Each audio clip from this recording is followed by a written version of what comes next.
یہ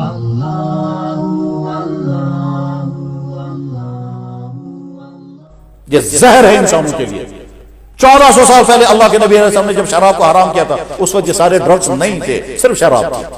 لیکن سلام محمد رسول اللہ کو آپ نے وہ لفظ استعمال فرمایا جو قیامت تک آنے والی تمام منشیات کو شامل ہے. اس وقت اگر حرام کرتے کہ کیا شراب حرام ہے، اس کے علاوہ اور کوئی نشے کی چیز، الکوہل صرف شراب تھا بس، اور وہ بھی 3-4 چیزوں کا بنتا تھا، کھجور کا، انگور کا، بس یہ 3-4 چیزوں کا. لیکن اللہ کے نبی نے اس وقت ایک لفظ استعمال فرمایا، آئندہ جو بھی نشے والی چیز ہوگی وہ سب حرام. اب جتنی نشے والی چیزیں وہ سب اسلام نے حرام کر دی ہیں. اس لیے بھی حرام کیے ہیں کہ اللہ کا کوئی نقصان ہو جائے گا، میں نے چیز پیدا کی تھی، یہ استعمال کریں گے تو میرا خزانہ جو ہے وہ خالی ہو جائے گا، سٹاک ختم ہوگا. نہیں، وہ چونکہ تم کو نقصان پہنچانے والی ہیں، تم برباد ہو جاؤ گے اس کی وجہ سے. میں نے ایسے نہ جانے کتنے برباد شدہ گھر اور نہ جانے کتنے برباد شدہ نوجوان دیکھے ہیں جو ڈرگس میں پھنس گئے، وہ کسی کام کے قابل نہیں. اب ان کی صحت بھی برباد ہو گئی، ان کا عقل اور گیا. جس نے 2 یا 3 مرتبہ یہ ڈرگس استعمال کر لیا اس کے بعد اس سے نکلنا بہت مشکل ہے.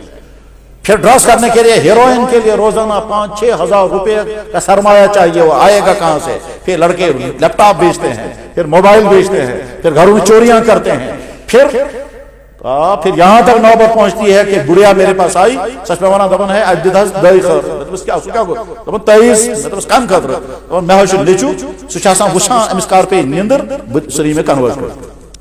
مطلب کیا مطلب؟ دبن تم چھ اخ کنورٹ نمس کڑس تا چھن ہتن کتا چارو سچو وہ چھس نہ پونسے نہ وہ وچا امس کار پہ نیمر امس بیا کنورٹ. تو ڈرگس سے اپنے آپ کو بچاؤ. اس وقت کا ماحول جو ہے وہ بے پردگی کا ماحول ہے. ہماری بیٹیاں، ہماری مائیں، ہماری بہنیں اٹریکٹیو لباس پہن کر کے اور پرکشش بن کر، بنا اور سنگار کر کے پھر رہی ہیں. ظاہر ہے وہ کہتی ہیں مجھے دیکھو، مجھ سے ملو. بلکہ ایک قدم اور آگے بڑھ کر اب تو بہت سارے لڑکے وہ شرٹیں پہنتے ہیں جن شرٹوں میں لکھا ہوا ہوتا ہے میں آپ کے انتظار میں.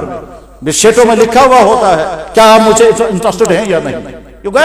ہم یہی سے دعوت دے رہے ہیں گناہوں کی. اس ایسے ماحول کے اندر آپ ڈرگ سے، منشیات سے، غلط افیئر سے، میوزک ڈانس سے اپنی جوانی کو بچائیں. اور یہ تب تک آپ کو اپنے آپ کو ہولڈ پر رکھنا ہوگا جب آپ کا نکاح کا وقت آئے گا. اس وقت پتہ چلے گا آپ پاک دامن ہیں یا بیٹھ کر. اگر آپ پاک دامن ہیں تو آپ کو بہت بڑا میڈل جناب محمد رسول اللہ کی طرف سے، ہماری طرف سے نہیں، آپ کے گھر والوں اور آپ کے سکول کالج کی طرف سے نہیں، محمد رسول اللہ کی طرف سے آپ کو میڈل ہے. اور وہ کیا؟